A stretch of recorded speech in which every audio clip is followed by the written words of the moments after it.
Welcome to the most listened to golf in the world, the Fairways of Life show, on air, online, and around the world, with the most candid interviews, unforgettable stories, taking you beyond the ropes. Here's your host, New York Times best-selling author, Matt Adams. As we welcome you into the Fairways of Life show, as we sit on this day, less than 24 hours from the scheduled start of the 2024 Masters. This will be the 88th edition of this Masters tournament. Now, the prospect of the Masters starting in 24 hours is another question entirely, indeed, as the weather early on in this week in the build-up to the start of the competition has been very much a part of the story. Here is the official forecast right now for today. Mostly cloudy with a slight chance of showers, 70% chance of showers and thunderstorms after midnight. It is through the overnight hours where this front will be coming through. A low of 63 and high of 82 today. Winds south-southeast at a gentle 17 to 15 miles per hour, and that is a relative speed. On Thursday, mostly cloudy, with a 90% chance of showers and thunderstorms, windy. Forecast rainfall, 1 to 1.5 inches. Gusts, now look at this, please note, because this is different than what we discussed yesterday. Gusts upwards to 40 to 45 miles per hour between 9 a.m. and 2 p.m. The fillet of the first round tomorrow, 40 to 45 miles per hour, note. The low of 65, a high of 77, winds south, shifting to southwest. The sustained winds are 15 to 25 miles per hour, but then you've got those gusts that they're talking about being so very, very high. And then on Friday, mostly sunny.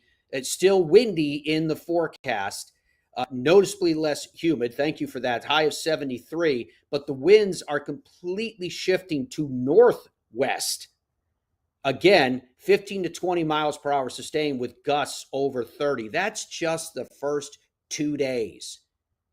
Talk about setting up for watching car wrecks everywhere, right? And then Saturday and Sunday, Saturday mostly sunny and warm, high of 78, winds west-northwest turning west at 7 to 15 miles per hour. And Sunday, mostly sunny and warm, high of 83, winds west turning southwest at 10 to 15 miles per hour. So it's interesting on so many different levels, one of which is they're practicing to play a golf course that is not going to play nearly the same during the opening 2 rounds of the tournament proper because of the strength of those winds and the direction of those winds combined. However, Dom, you said you were taking a closer look at this before we went on the air in terms of the hour-by-hour forecasts, and in your opinion, when you really dial into the details of this forecast, it's even more ominous than the scary forecast that I just read. Yes to all of that, Matt. I'm trying to do math on the fly here. 0.2, 0.1. Hold on a second. I'll go over this in a second. But to give you a sense of, I think that those rain numbers that we looked up on the screen there that said 1 to 1.5 inches of rain, I think Yes. that is very conservative based on the information that I have. I think they're going to get well over 2 inches of rain. And the forecast I have says they're going to have well over an inch of rain full stop from probably about 5:30 to 6:30 in the morning on Thursday, just in that time period. Now, I'll give you a total rainfall that I have at my disposal in a moment here when I do the math. But essentially, the rain is going to begin at 1 a.m. I'm going to go over this quickly, Matt, and then I want you to just comment on how you think in general with this updated information that we have. What are we looking at for play on Thursday? How could this possibly impact play? Rain starts on Wednesday, overnight, Wednesday into Thursday. 1 a.m. is going to start raining. Heavy rain. 5 a.m., more than a half an inch of rain is going to fall in a 45-minute period at 5 in the morning. 6 a.m., rain, more rain. This is all 100% chance of rain. This isn't like, oh, I wonder if it's going to rain or not. 100%, all the way through. The only lightning I see in the forecast is between 8 and 9 in the morning, which ironically is right around. Andrew, put the tee times out. But the tee times are out. We'll talk about this. But the first tee time is, I believe, at 8 a.m., right in the peak of all this rain. Also, in addition to being at the peak of the rain, that's when the lightning's potentially going to be happening. So I Yeah, think at don't the bare forget, minimum, Matt, we're Dom, looking at a it's delayed start. it's 7:40 a.m. We have Jack Nicklaus, Tom Watson, and Gary Player hitting the ceremonial tee shot. That's what's scheduled. So there is just before that, which again, all of this is in the worst of it. Correct. So it's going to continue to rain all the way through up until around noontime. I have the rain basically coming to a full stop. And, 1, 2, 3 o'clock, 4 o'clock. I mean, we're looking at 20% chance of rain. So the afternoon is likely going to clear up, assuming they can get the course up to par for play with all that with all that rain getting dumped on it. So I would anticipate, Matt, and I'd like your comment, that the morning groups probably wouldn't get to tee off until noon, and the afternoon groups might not tee off at all. What say you? Do you have in that forecast? Can you dial in for me what the wind speeds will be hour by hour? At least the gusts too, Yeah, if the you have wind it. sucks. It's yes, I do. It sucks. It's awful. Um, at 8:30 in the morning, it's 100% chance of rain. A quarter inch of rain is falling. Lightning is going, and 45-mile-per-hour gusts of wind. I mean, that's like tropical storm for like an hour and a half. That's brutal. That's insane. The sustained gust throughout this rain period is basically 15 miles per hour, and the gusting is going to be getting over 30 miles per hour. In the afternoon, when it's supposedly stopped raining, the gusts are actually going to increasingly get worse as the evening goes on. So let's say they don't tee off until 1:30, right? The gusts are 27 miles per hour at that time with sustained winds around 15. But at 4:30 at 5 p.m., the sustained winds are up to 18 miles per hour and the gusts are up to 36 miles per hour at that time. So that's wild. And the gusts are over 30 up until it gets dark. 35, 36, 38 miles per hour. I mean, that's crazy. So why don't you comment? I'm going to add up the rain totals I have, and I'm going to give you Okay. a total rainfall that I have. Go ahead. The When Bob Jones and Dr. Alistair Mackenzie designed this golf course, they wanted it to be, in essence, an inland links, an homage to the old course at St. Andrews. The difference is that when you play traditional links golf courses, while there is movement on the greens, obviously, there's some undulations, it's very subtle in terms of its undulations. And generally, on a links golf course where the green speeds are slower, say for championship speed, it might be rolling at a 10, maybe a 10 and a half if they're really bold. And the reason why they're doing that is because of the fact that it is seaside and it's subject to powerful winds. Well, those powerful winds, when you get up to in that setting that I just described for you, that setting is one where if winds get to speeds of 35 miles per hour, they will cause the golf ball to move. And whether you call that oscillation or whether it can't hold on a slope, it causes the golf ball to move and it would cause a suspension of play. Now, obviously, a wet green is going to be a little bit slower in terms of its speed. Paul Eels just sent me, by the way, Dom, a message from London today, or from outside of Liverpool today, sorry. And he said, "What are you, in a prison?" No, I'm clearly on the road. That's how it goes. Everything is old and with lots of bricks surrounding. I think it's kind of cool looking, actually. Reminds me of the feature that we ran the other day about the old Confederate powder works and all the bricks that they use in a 2-mile long facility for making gunpowder during the Civil War. But so you're talking about on relatively slow by comparison and flatter greens, 35 miles per hour is the demarcation where you're going to get at least oscillation, if not flat out movement of the golf ball, and play as a result has to be suspended. We've seen it multiple times. The aforementioned old course, we saw it in 10 and we saw it in 15, both of which had to be suspended just because of wind. Now, in this case, we have conspiracy with rain and with lightning that goes along with it. Again, I'm not as concerned about standing water as a long term being in terms of a matter of hours or washing out an entire day at Augusta National because of their drainage engineering, because of how sharp the hills and slopes are on the property, that everything drains down to the tributaries of Rays Creek. So that doesn't concern me as much. It is a concern in the moment, though, because there's only so much you can do to cause. It's like turning your faucets on really hard, and your sink starts to fill up with water, regardless of the fact that the water is still draining at the bottom of the bowl. There's going to be some of that going on. You're going to, particularly in the bunkers, that can happen. Different low-lying areas in the greens, that's going to happen. The sub-air systems that they have and the technology can whisk all that away, but it only can do so much to a deluge coming down from Mother Nature. So my opinion, based upon the information that you've given me right now, Dom, my opinion is that this Masters will not start on time. I think it's going to be delayed.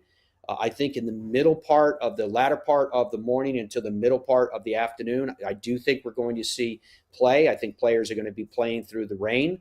It's a golf course that, regardless of what they do with the sub-air, the top of the turf is going to be soft. So they're going to be firing at these pins. You're going to see some better scores made than maybe you traditionally would at the Masters. So if it were not as wet as it is definitely 100% going to be, the storms coming through the night. So it'll be a restless night for all of us as these storms come ripping through the region. No doubt about that, not to mention the restlessness of the players preparing to go out. I think as they get back into the afternoon and those wind speeds get up to the vicinity that you were talking about, I think there's a very real possibility that there will be a suspension of play until those winds mitigate somewhat. There isn't too much that they can do on Friday in terms of expanding the window because of where they're starting. They could pick up another hour if they wanted to. There are other things they could do in extreme circumstance, like sending him off of 1 and 10, but I don't see that happening. I think Friday is going to. I could see them playing on Friday, although some of those wind gusts are borderline too with moving the golf ball on those very undulating greens of Augusta National. But we'll see how it plays itself out. But I definitely think, based upon what we have heard, based upon the current forecast, and remember the forecast that I gave you before Dom started to dial into the nitty gritty, the forecast I gave you is the official forecast. And it's already extremely ominous and frightening. So I think we're going to see an impact on the start of the Masters. Unfortunate for the Augusta National members that the table is fully set and then something of this severity comes ripping through. So we'll see how it plays itself out. Now, I'm afraid to give you the rain totals I have, Matt. What did you have? Oh yeah, I forgot you were adding those up. Go ahead. I don't know if I want to share them. They're very bad. Go ahead. We can take it. According to this, if the rain falls, we're looking at 3 inches of rain over the course of the entire day, not at one time, but that is a lot of rain. It's too much. Yeah. It's too much rain. I think that there's only so much that the all powerful can do to try to mitigate that. The course is going to be wet. So it's going to be soft. To wrap a bow around the weather, because there's a lot of other things I know we want to talk about. Do you think that the afternoon groups, what do you think the likelihood is that they get to hit a tee shot on Thursday? Well, I'd start with the morning groups, and I would put it at near zero. Well, my opinion. The morning groups will play some golf. I'm saying, like, Andrew, what's the last I don't think they time? will. 2 something? I don't think they will in the morning. I think the morning groups, that because there's going to be, based on their forecast, lightning in the area, I don't think there'll be any play at 8 a.m. I think the first time you're going to see play in earnest tomorrow, based upon what you said, Dom, is going to be no earlier than about 9:30 tomorrow morning. And then you're starting the people at 8 o'clock. I think so they're already going to be. I don't think they hit that? a golf shot until. I don't think they're going to hit a golf shot till 11 o'clock. That's what I think. And you're saying that because of the amount of rain and not just the lightning. Correct. Okay, I fair don't enough. think I think So, it's going to be. I think if it's absolutely pouring and it's blowing 35 miles per hour, how can they go out? well, again, if the ball's not moving on the green and there's not standing water, they're going to go out. But I believe that when it comes down that heavy, there's going to be standing water. And I think if the wind is as high as they're saying, it has a potential of moving the ball on these greens. So the combination. So let's So you split the think those difference and afternoon say they go groups out. like that are teeing off at like 12:24 or 12:12, like they're going to get delayed 4 hours or 5 hours and not even be able to tee off. Well, I think they're going to get delayed at least 2 hours, and they could be delayed as much as 3 hours if you're correct with what you're saying. So you just slide that whole schedule. But the problem is that you can't just slide the schedule and then bang it out as late as you can into the evening, because I believe that those winds that are coming in on Thursday afternoon, that's when they're talking about wind gusts getting up to 40 plus 45 miles per hour, and that's on the official forecast, which, as you say, is more conservative. So I think it's This is going to going have to be a wild. massive impact. So anyway, It's let's going to be let's see how wild. that ultimately plays itself out. There were a lot of press conferences. I'm not sure if you guys got a chance to see them, masters.com or whatever way you're consuming your build up to the Masters over these days. And I don't know, Dom. I don't know if it was just me, but I thought it was a really interesting year for press conferences. I thought that the players, I guess my first impression would be that by and large, I felt like the majority of the big time players really didn't want to be in the interview room. That there was, again, whether you're reading it, it's like reading clouds, but whether you're reading this by body language or whether you're reading this by the comments that they made, that I thought that there was a defensiveness there. I thought that there was a lack of a desire to really engage and be fully open. I mean, there were times when Tiger was talking that I thought that he was one of the most open of all the top players coming in. When he talked about his love for golf, etc. Although I will tell you, I was disappointed in Tiger's presser that here he just had a meeting with Yasser, played golf with him, and not one person asked him a question about it. That is incredible to me. Not one question, right? Everybody seemingly in the press corps is consumed with this conversation. They're consumed with discussions about John Rahm supposedly having buyer's remorse, about going to live. And I'm like, he flat out said he took a long time to make the decision, and he's happy with the decision that he made, but he's respectful to the tour and he's respectful of these places that he's missed. And I'm like, what am I missing here in terms of the stories that are being built from what took place post? And does that reality, I should say, is that impacting the way players are going into that room and going, you know what, I'm going to answer your question as simply as I can on a base level, because ultimately you're going to interpret it however you want to. And it sometimes makes me wonder. See, we would do this every day, what we're doing right now, but it sometimes makes me wonder if the intensity of the buildup to these events is overdone. It causes viewer burnout in essence. And I almost got a sense that when it came to the interaction, to use that word, with the media and the players, that there was a sense of burnout. What do you think, Dom? Did you get that impression or something along those lines similar? Yeah, I would mostly agree with what you're saying. I watched all the press conferences and they were uninspiring. Sort of the same stuff we've seen the last couple years. I don't know about overkill in terms of coverage. I mean, it's the Masters, right? I mean, they do leading up to the Super Bowl, they'll do 12 hours nonstop coverage of that, and a lot of people are going to watch it. I mean, it's the Masters. I think anybody watching this show, anybody watching Golf Channel or anything else you can find or consume online or digitally or otherwise, there's a lot of people very excited for the Masters. What I think is probably one of the more interesting storylines, which I mentioned to Matt before we came on the air very briefly, was some of the better players in the world, if you look at like the world rankings, for example, are really not playing great. Like they're not on form, if you will. And Scotty Scheffler has been playing so well, so incredibly well statistically.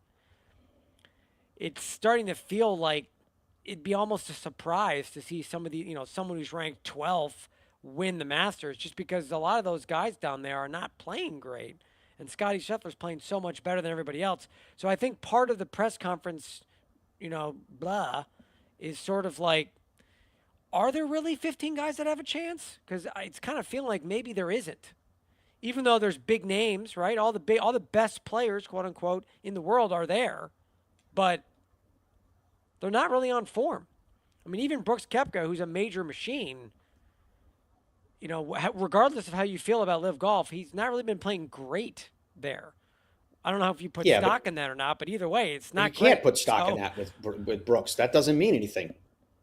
True. The only thing you could put stock in with Brooks is how he plays in this Masters and how it compares to when he's playing at the PGA Championship. You're going to look at it because if you try to do it off events, whether he's live or whether you go back to his PGA Tour days, you can't draw anything from that. It's not who he is. It's not how he's built. I mean, I would rather say, going back to the press conference thing, when Brooks was there in front of the media, did you get a different impression when he was addressing the media? Did he sound like he was defeated in any way, or that he was coming in any other mindset than the mindset of a gladiator that is Brooks Koepka? No, I got the same feeling I got from everybody. I think that what I mean is I feel like everybody sort of felt the same that they always feel. Like Victor Hovland felt like he's searching. He's always searching to fix his golf swing. So they're asking him questions, and he's like, I'm going to figure it out. I got 15 coaches. I'm going to do it. I'm over here. This guy says to come over here. I'm going to go there. And then you're just like, okay, well, he's doing his head. And Jordan is the opposite, right? Jordan's searching, right? And then he gets to the Masters, and he starts talking about creativity, and he stops playing, in your words, golf swing, and he just plays with just pure creativity and artistry, which is how he plays his best golf. And Brooks, same thing. Brooks gets up there, and he's like a stone cold killer. They're like, how are you feeling? What do you think? And he's like, listen, I've been thinking about this moment since December. This is all I care about. I'm here to win. Someone asked him, you play so well in the major championships. Do other players come up to you and say, hey man, how do you do it? And he's like, no, I don't talk to anybody. I'm here to crush everybody. I'm locked in. I'm not here to talk to anybody. I'm not talking to anyone on the range. I'm not hanging out. I'm just here to kill. So, and that's kind of what he always is when he comes into these tournaments. So I feel like everyone's sort of on par with what they normally are, but I don't know. Although I'll read the question of the day, Matt, because it pertains to what we're discussing, talking about Brooks Koepka and his major championship prowess. Is there an current active player, that can reach 10 major championships in their career or more? And I gave 4 options. Brooks Koepka, obviously. Rory McIlroy. Andrew, put I think we got a list of all-time major championships. That's why I have Brooks and Rory high on that list, because as you can see from this list, it's coming on your screen. Brooks is at 5, Rory's at 4. No one else in this field is there. So I have a write-in category. If people want to, I've already seen some people write in with Scotty Scheffler, write in with Wyndham Clark. And then I have a 4th category that is no chance in hell. There's just no one is going to hit that number. And right now, Brooks is at 47%, Matt. There's a lot of faith in Brooks in majors right now. And 37% are saying no chance in hell. So right now, the majority is like, listen, Brooks has got a chance to do it. But outside Brooks, there's just no one that can do this. So what's and Rory Brooks is still relatively young. Rory is at 0%. There's no faith in Rory right now. In fairness, Matt, when was the last time he won? I think it was 10 years ago now. It's over now, but yes. Okay. I do want to talk about that. You've piqued my interest on that. We'll get into that as well. I want to talk about the odds, because the odds play into this, and that's basically what we're all doing right now is acting like bookies and talking about possibilities for this week. I don't know if you guys saw, but we're giving away a Callaway Paradigm AI Smoke driver, one of the brand new Callaway drivers. We told the world about it on social media over the last couple of days. And if you go to our social media, you can see my handles right there in the corner of the screen at Matt Adams FOL on Instagram or on X, formerly known as Twitter. You got to register on those. You got to tag 3 friends in the comments. You got to make sure that you are subscribed on our Fairways of Life YouTube page. So you got to take a little bit of effort to have the chance to win a driver that's selling for upwards to $600 that we are giving to you. So be sure to get in on that. I don't want you guys to miss out on that opportunity. I'm still curious about what your Masters setup looks like. Would love to see it. Dom said write to contact@fairwaysoflife.com. You can go to our webpage, fairwaysoflife.com, and you can click it there too. But would love to have you guys show us what your Masters setup looks like. I want to see how many TV screens, your computer screens, your phone, and all the different ways that you're going to try to consume the tournament starting tomorrow morning. Fingers crossed with that weather forecast that we talked about. The Fairways of Life show is presented by the PGA Tour Superstore, now 68 stores strong from coast to coast, and they are big and they are beautiful and they are fantastic. There's no doubt about that, because if your game needs it, surely you can find it in a PGA Tour Superstore. But I think these superstars are their people. You're shopping with the pros. Where? At your happy place. Relax. Easy now. Find your happy place. The PGA Tour Superstore. It's all in the hips, where every swing is possible. Just tap it in. Yes! Find all the latest gear, apparel, and personalized club fittings. Is this goodbye? We've only just begun. Shop with the pros at Golf's Happy Place, the PGA Tour Superstore. In Ireland, golf is more than just a game. Come and experience our world-famous links courses and our world-famous parkland courses, all set alongside world-famous scenery. And visit our world-famous historic sites. And while you're here, enjoy our world-famous hospitality. Fill your heart with Ireland at ireland.com/golf. Ben Hogan Golf Equipment is back. Established in 1953, we serve golfers who demand excellence of their equipment. Designed by the game's best engineers, forged in the world's best foundries, and built to order in the USA. Don't settle for off-the-rack disappointment. Elevate your game with custom clubs at direct consumer pricing. Exclusively at benhogangolf.com. That's benhogangolf.com.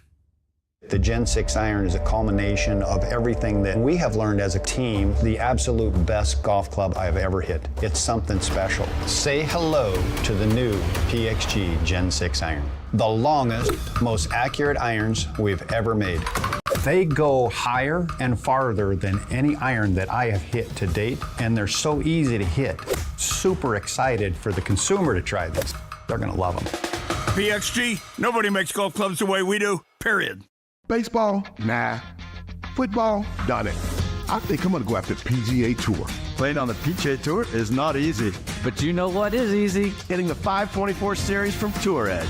Hitting linebackers and home runs used to be easy. Out here, you're gonna need all the easy you can get. Introducing the 524 series from Tour Edge.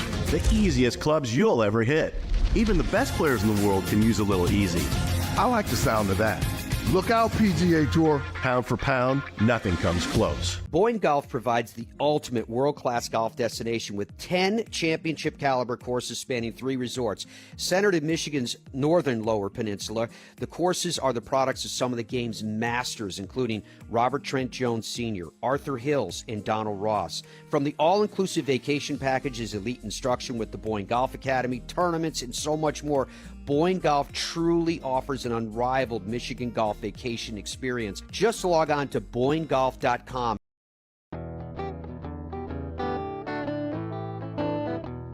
All right, so, Dom, you've got me interested in your question of the day. Give us an update on how the voting's going again and the prospect of getting to double-digit majors. I gave 4 options: Brooks Koepka, Roy McIlroy, because they are the closest currently of active players. Brooks Koepka's 33, by the way, and as long as he's healthy, I feel like he stands a chance at least. I gave a write-in category, and then there's a category that I call no chance in hell. It's just not realistic for anybody, any of them. 47% are saying Brooks Koepka can do it. It's realistic. And then 18% people are writing in. I got some Wyndham Clarks in there. A lot of people are saying Sky Shelfer's got a shot.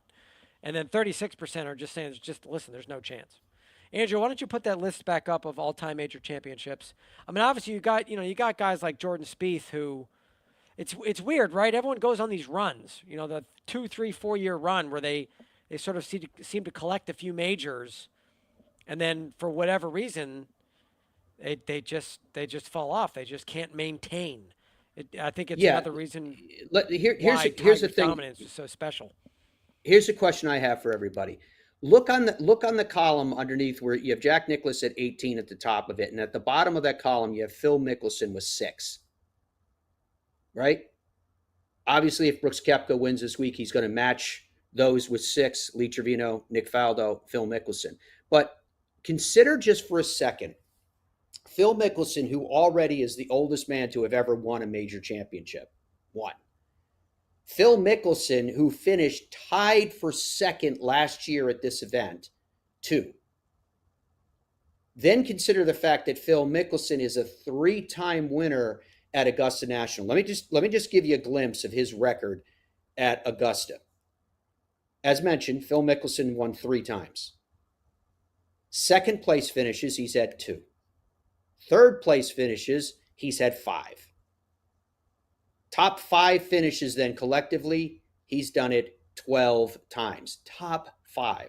Top 10 finishes, Phil Mickelson has done it 16 times. Top 25 finishes, just to see his comfort around the place, 21. And in 30 events, he's made the cut 27 times. Amongst the distinctions of what he holds with Augusta, most consecutive cuts made with 30 from 1999 to 2007. Longest streak of top 10s with 5 from 2004 through the next 4 after that. So all I'm saying is this. Now, I wouldn't, if you put a gun to my head and said, so are you saying that Phil Mickelson can get to 10 major championships? No, I don't really feel that's the thing, but I'm just posing this question. If Phil, he came close last year, right? Tied for second. I realized he was 4 strokes back when it was all said and done, but he still was in the second place position along with Brooks behind Jon Rahm.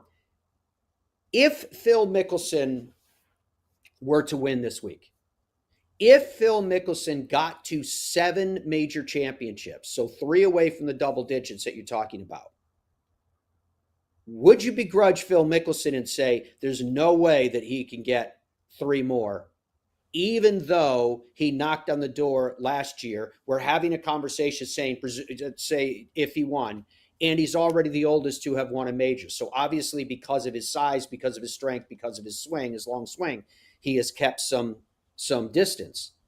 And so I don't know. I'm just posing that question out there. There's no way, Matt. There's no way. He's 53. Come on. What are we talking about here? I know, but this is a guy. Majors? Come on.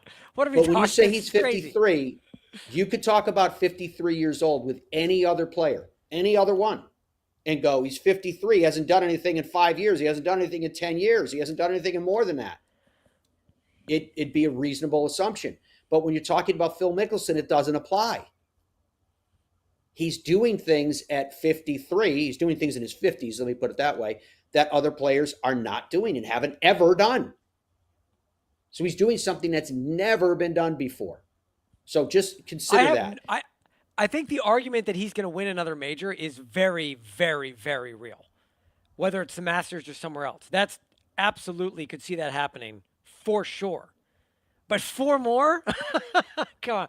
Brooks Koepka, he's still only 33. I was looking at his stats. He's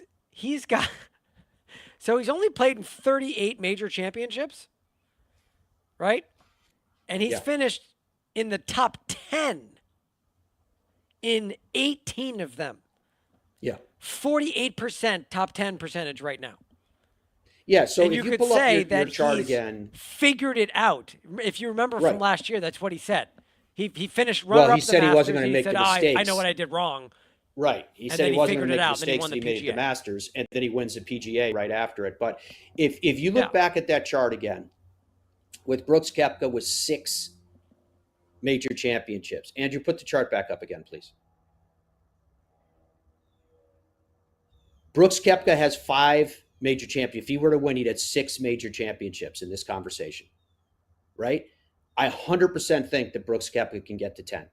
100%. Frankly, I think that Brooks Koepka can win 2 this year, right? And when it comes to Rory McIlroy, if Rory McIlroy were to win this Masters, part of me wonders if it would become a Sergio situation where Sergio breaks through, wins the Masters in 2017. He's like, I can finally tick that box. I'm finally a major champion that my game always foretell that I would be. And from that point on, it kind of disappears.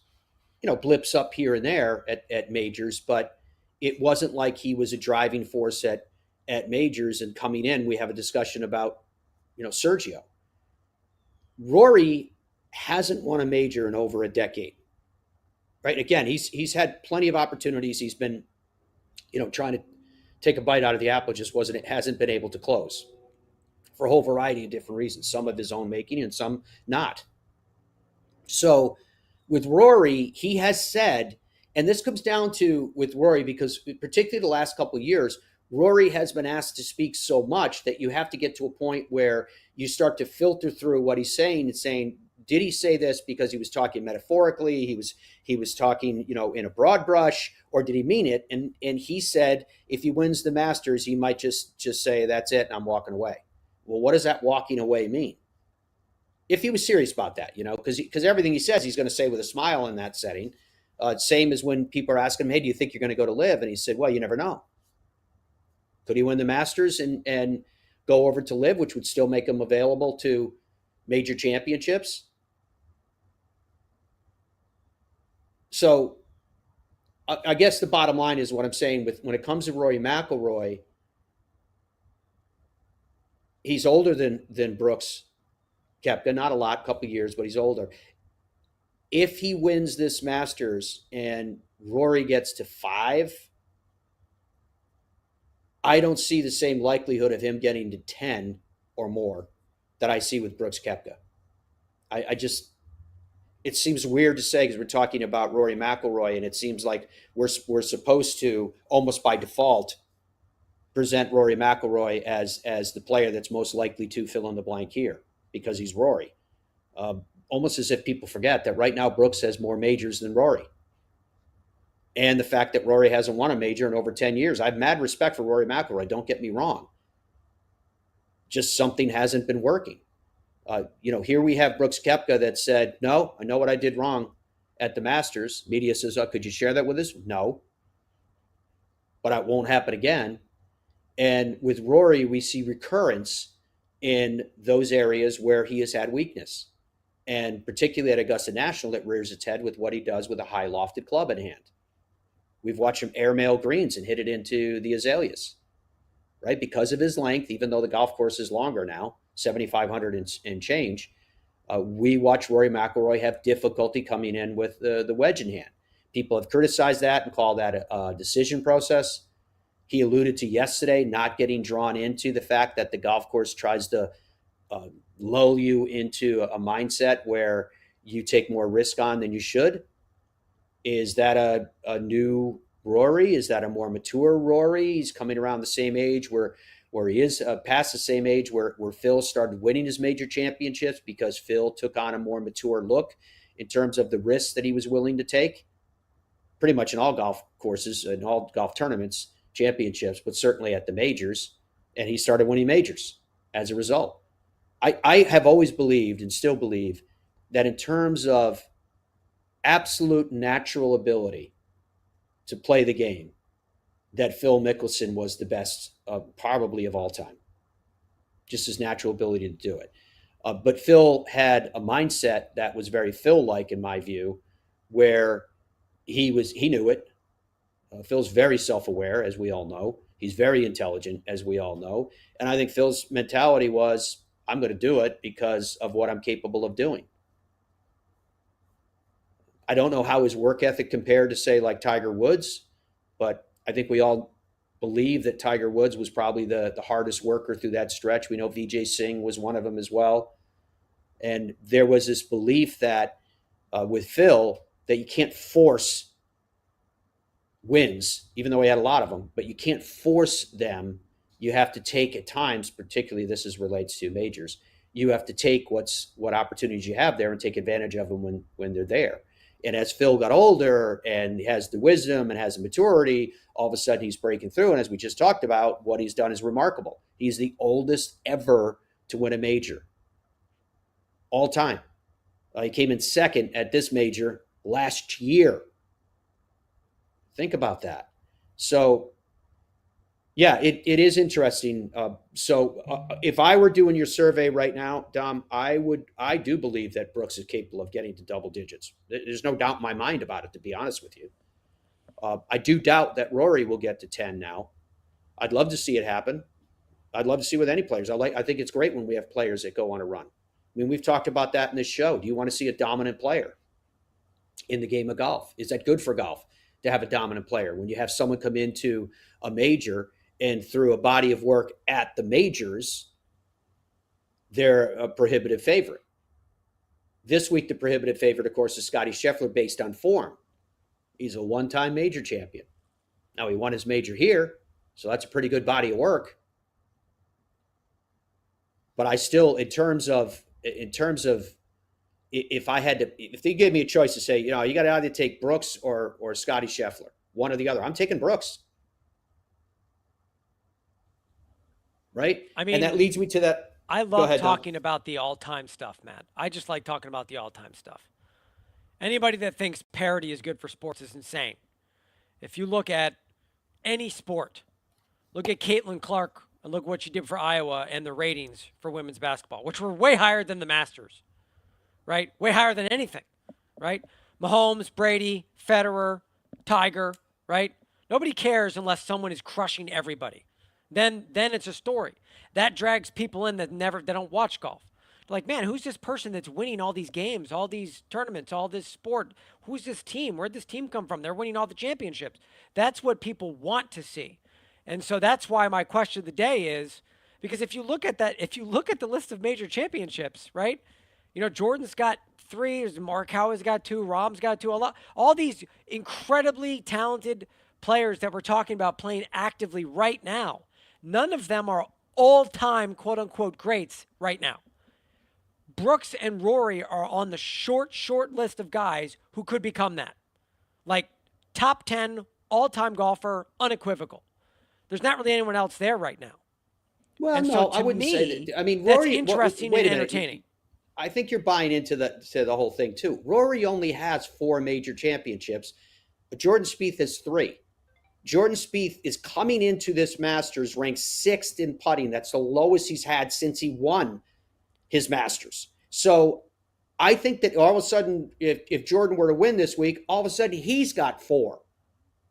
And he's got 4 years younger than Rory McIlroy. So I can't take him out of the conversation either. So there are others. It's not just Brooks and Rory, with all due respect, Dom. There are others that can thrust themselves into that conversation. We're just talking about it this morning, and we're talking about in the context of those two, because those are 2 big names that we have been in discussions with.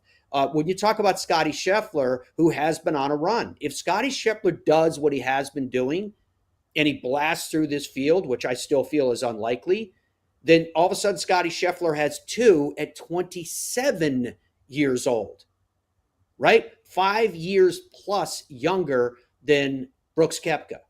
Is he capable of continuing on that run and going to? Yes, of course he is. So it's not as cut and dry as you're laying it out there. All we're looking at is the guys that are closest to it right now in Brooks and Rory and talking about likelihood. And I agree that I think Brooks is very likely to do it. I just see it in the makeup of who he is and his mentality. And he's a strong guy, and he's mentally stronger than that. Which, by the way, what's your voting at right now? Let's see. It's now 50%. John Rahm's Rory. another one that I think is capable. I wonder if your ramblings are affecting the voting. Like someone's just sitting there like la la la. Matt's talking. They're like, you know what? I'm voting for Brooks. So 50% Brooks. Rory McIlroy's at 6%. Not a lot of faith in Rory. 14% are saying write-in, which they did. Again, a lot of those write-ins, for the most part, were Wyndham Clark, Scotty Scheffler. A couple people wrote in John Rahm, and then 29% are saying there's just nobody that's going to do it. It's just not going to happen. So okay, well, I don't know. I mean, I love Jordan Spieth as much as the next guy, Matt, but I don't know how you can take people that have 3 majors and put them into the conversation that we're having. I mean, because you're Rory, having a conversation about him not being. I don't know if he's in the conversation. Yeah, but you're having a conversation about Rory. He's got 4. The divide is only 1. And Jordan Spieth's very capable of winning Augusta National because of all the reasons that you said, not the least of which is because he's done it already. And then when you factor in the fact that we're talking about a Jordan that may be finding critical parts of his game again, even though his ball striking on approach and greens regulation are tough. The hard part with all of this year is because of... Do you want someone to get to 10? Is that what you want? Yeah, for me, would you like to see definitely. Brooks win 2 majors every year and just dominate? Do you want that? Yeah. If he didn't win 2 majors every year, I'd like to see him contending. What I would like to see is... I think the greatest era in golf in terms of competition, the greatest player of the last, I'll even say 50 years, because that takes in Jack Nicklaus and Tiger Woods. I actually think if you look at Tiger Woods against the spectrum of history, because of the depth of fields that he competed against, that a very strong argument can be made that Tiger Woods is the greatest player of all time. However, when you look at a time period, what I call when the Giants roam, from 1962 to 1986, when Jack Nicklaus won 18 major championships and factored in the top 3 in majors 56 times. Let that sink in for a second.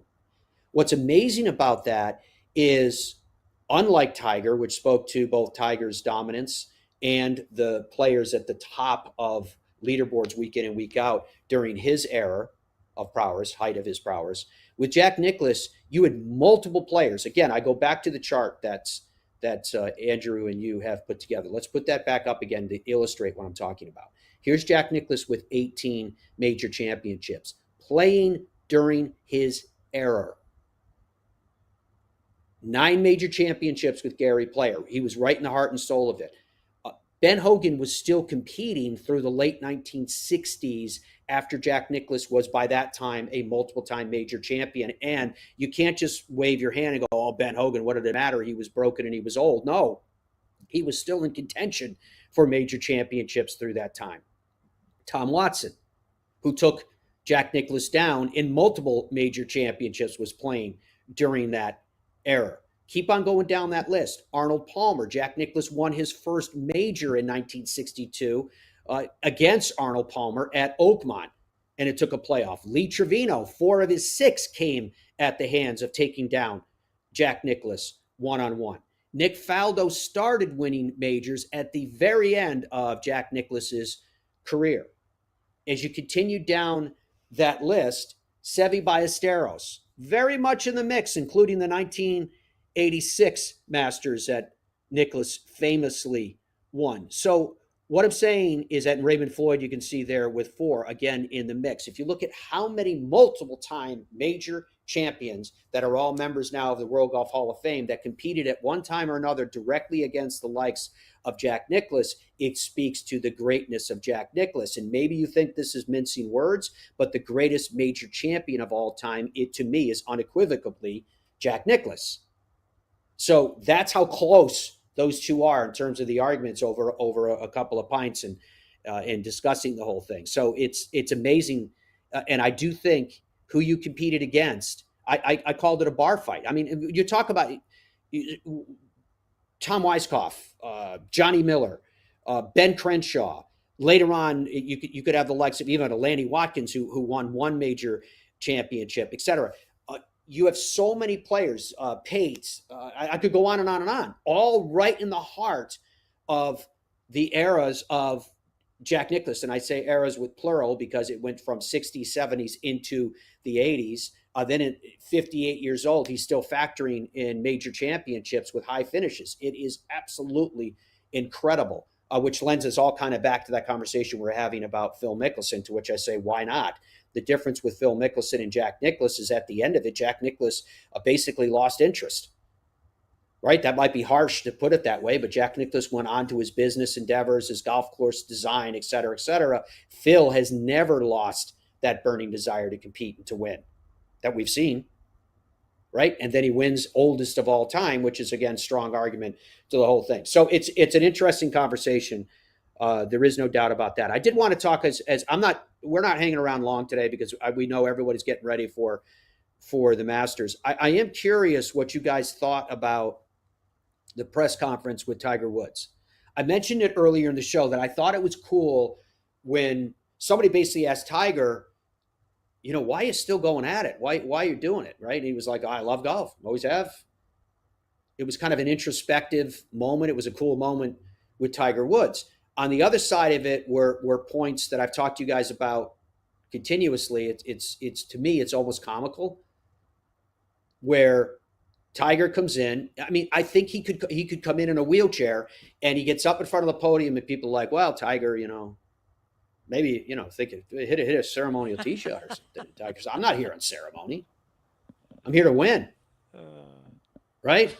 And everyone's like, well, what do you mean you're here to win? You told us you're going to play once a month. And he was like, yeah, I told you that. But, my game wasn't ready. The body wasn't ready. And he said, my game wasn't ready, which pulls doubt into the conversation about when he pulled out the Genesis because he was sick. Was he sick? Or did he just tell us he pulled out because his body and his game wasn't ready? He wasn't ready for that once a month plan. So we go through the same thing with Tiger all the time where he goes to a press conference. He tells us, I'm here to win. Everyone says, Tiger's back. And then Tiger goes out and he struggles, which there's plenty of record of that. And then afterwards, the reporters are like, Tiger, I thought everything was great. You're great. You were practicing at home. You're playing well. You played a practice round with Fred Couples. Fred said you didn't miss a shot. All the same stuff we hear at the front of every major, right? We all buy into the Tiger hype. And I'm wondering, is that Tiger hype because it's good for business? You know what I'm talking about? Or at some level, when that post-round interview, when they say, but Tiger, you told us, and Tiger goes, come on, guys. I'm put together with straw and bread bag twisties. What do you want me to do? And it's like, well, Tiger, you set the expectation for us, right? I mean, as fans, we want to see history. We want to see it happen. We want to see it again. We want to see it with our kids that weren't even alive when he won for the first time, or whenever he won during those early days, right? We want to see it. It's really cool history. But I guess the question is, at what point do we stop believing? It is our belief, because I believe golf is so much based that underpin the foundation is built on hope. It's okay to have hope. It's okay to be a fan. It's okay to wish for the best. It's okay to engage in all these conversations that we've heard 100 times since Tiger has spoken this week or been seen on the grounds. Nobody knows Augusta National better than Tiger. He knows the nuance of the golf course. If there's a place for him to play well, it's going to be here at Augusta National. Can he capture lightning in a bottle one more time? Of course he can. He's Tiger Woods. We heard all of that. And in our hearts and in our minds, it echoes around, and we hope. But I just wonder, at what point do you guys, at what point do you stop believing? Right? At what point do we look at it and go, wait a minute, this pattern of setting expectations, backing the expectations with, this is how I'm going to do it. And then we find out another surgery, another injury, another illness, another circumstance changes that. And then another press conference comes around, resets the standard, resets the plan of how he's going to do it, and we all buy into it again. Right? Because of hope, because of our own fandemonium, because our own wishes that we're able to witness history one more time. So at this time of year, major championships and the like, in this world of media, there's sports talk shows, plural. There are sports talk radio stations, sometimes plural in given cities, multiple ones. And so, this time of year, they're always looking for content. Like I do golf reporting for CBS Sports Radio, for example. And so I'll do a lot of the radio shows. And invariably, usually the first question I get asked is, what about Tiger Woods? What do you think his chances are? And my answer is pretty much always the same of late, which is, I don't think Tiger's going to make the cut. Hope he plays well, all the rest. And then this year, you've got all these other variables because you've got intense weather coming through on Thursday and no layup in terms of the winds, the intensity of the winds on Friday. And based upon the information that we have on the weather right now, and based upon what Dom has told us already, and knowing that Tiger is scheduled late on Thursday and early on Friday, which I think they did as a gift to Tiger. I think they looked at it and said, well, it's going to be horrific Thursday morning. We'll put him out Thursday afternoon. And then all of a sudden, the weather forecast has gotten worse in terms of the winds on Thursday afternoon. So where are you going to put him?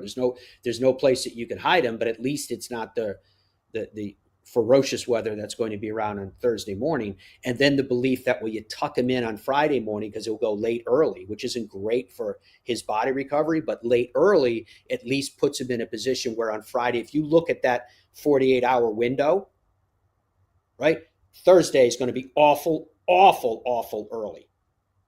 And then after the rain starts to subside a little bit and you got a soft golf course, unfortunately, now we find out winds are starting to kick in. That wasn't the way when they would have been making the tee times up. But in that 48-hour window, what's the best chance for there to be an opportunity for a player to get conditions that are not as hideous as they have or are being forecast to be all around it? Friday morning. So tuck them out there on Friday morning and see what happens. Right? Remember, this is the Masters. They can do whatever they want. So I look into it with the tee times. Andrew, let's throw some of those tee times up there. I definitely think you can look into it in terms of tee times. I definitely think when you look at tee times, you can get a sense of where the tournament's going. Yep. Let's put these guys right in here, knowing what forecasts are going to be and all the rest. And you get a sense of them going, I want to try to give, and I get it with Tiger. I understand it. It is, I just used the phrase before, good for business. Tiger's good for business. Tiger has a chance to make the cut and get through the cut. That's good for business. That's good for ratings. So, and I want to go through air times before we wrap up here today. Fred Ridley, the chairman, is speaking at 11 a.m. Really curious what he has to say today. I wonder if the assembled are going to be willing to ask the questions about the status of the game that seemingly they weren't willing or brave enough to ask of Tiger Woods. I still am amazed by that. That was disappointing to me. I think there was an opportunity missed there, and I don't know why. So I'm curious about what would happen with Fred. In terms of and I just mentioned to you, I want to go through air times, but in terms of the featured groups, Dom, do we have that illustrated yet? Featured group coverage? Yes, it's there on your screen. There it is. Tiger Woods. Yeah, that's understandable. Scheduled at 1:24 tomorrow, and I keep on throwing scheduled in there for obvious reasons, along with Jason Day and Max Homa. 2 p.m. in the afternoon. Yes, so Dustin Johnson, Colin Morikawa, and Tommy Fleetwood. At 10:30 a.m., John Rahm, Matt Fitzpatrick, Nick Dunlap. At 10:54, Wyndham Clark, Victor Hovland, and Cameron Smith. Pretty shocking to me that we don't have Rory. We don't have Scotty Scheffler. Andrew, put the full tee times up. Because you can see there the feature groups, and then you can see the full tee times. You can see who we don't have in the feature groups, which is interesting. Yeah, particularly because the Masters can do whatever Scheffler, they want. Rory, and Xander, how is that not a feature group? What the hell? Matsuyama, Zalatoris, Thomas. I don't know. I mean, even Cantlay, But what I'm Fowler, saying and is Minwoo Lee is interesting to me. the Masters can do whatever they want to do. It's their bat and it's their ball, and they could park featured group coverage on Masters.com and the Masters app, which we're all going to be consuming tons of in the coming hours and days. So I just their whole philosophy of less is more. Someone could look at that and go, "What are you talking about? The Masters is the biggest event in golf in terms of if you measure it by ratings and all the rest." So obviously, what they're doing is working, but I don't know in 2024.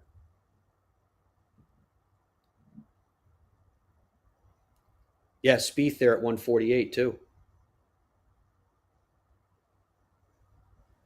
I mean, it's the Masters, right? A lot of these groups are feature groups. Look at them all. That's true. That's true. Yeah, but that's what I'm saying. That the technology exists today that you could do something with all of them. You could literally park the vast majority of the field, if not the entire field, someplace. So it's interesting to see the decisions that they made there. As to the air times, let's go through that so you get a sense of what's happening from today and onward. You heard me mention that Fred Ridley will be addressing the media today. Masters on the Range is on the air just right now. It's just coming on there because these are all Eastern time. And then tomorrow morning, Masters on the Range is scheduled at 8:30 a.m. We'll see. Again, I throw the word scheduled in there, as you know, for obvious reasons because of what's coming at us. Featured group coverage at 9:15, Amen Corner at 10:45, holes 15 and 16 at 11:45, and then highlights at 11:35 p.m. Again, all Eastern. On Friday,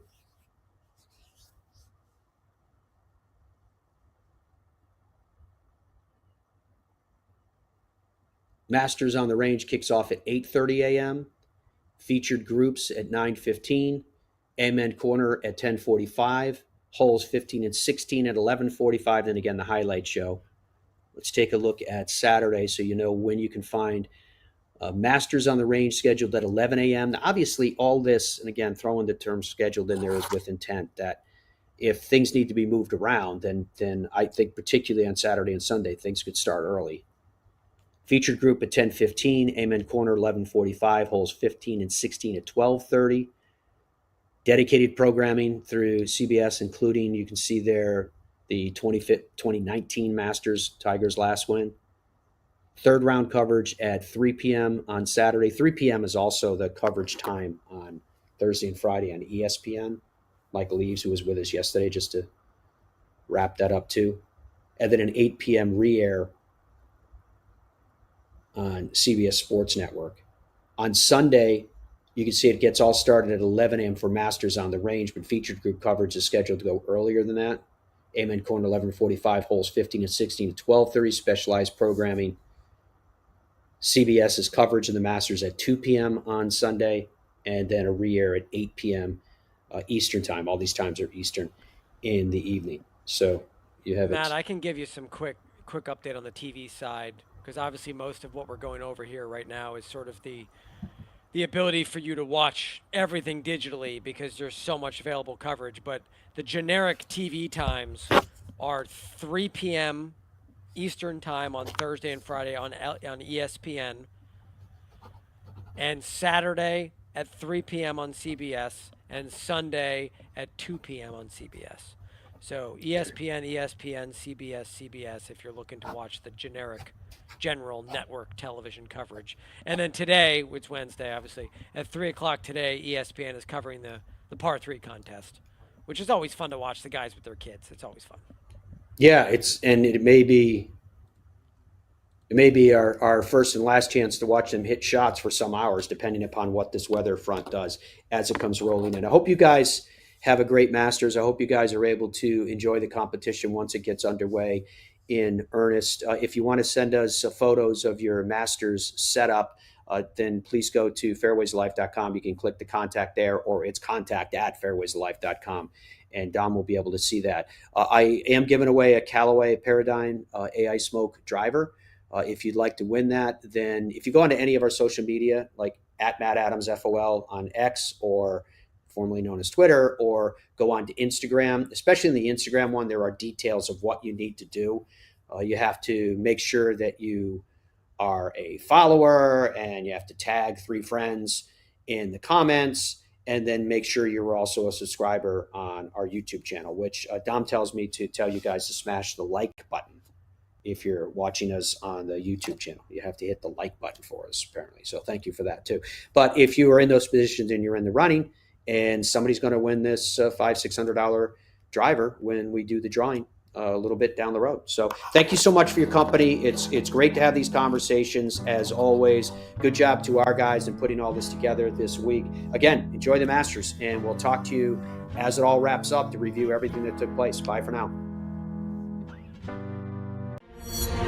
I got ball fit in 2000, went on a little run.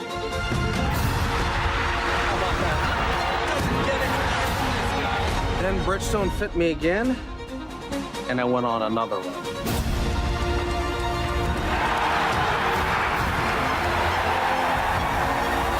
I just got fit again for the new Tour BX. The ball fitting's been helping me. Will it help you? Boyne Golf provides the ultimate world-class golf destination with 10 championship-caliber courses spanning 3 resorts.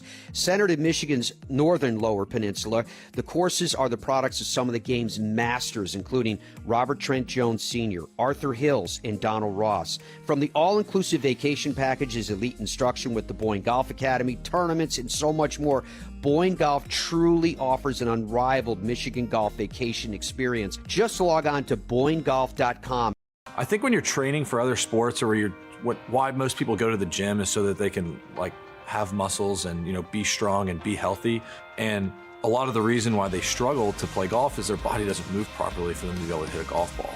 And when you're training for golf, it's a little bit different because you're focused more on flexibility and mobility and being strong in motion.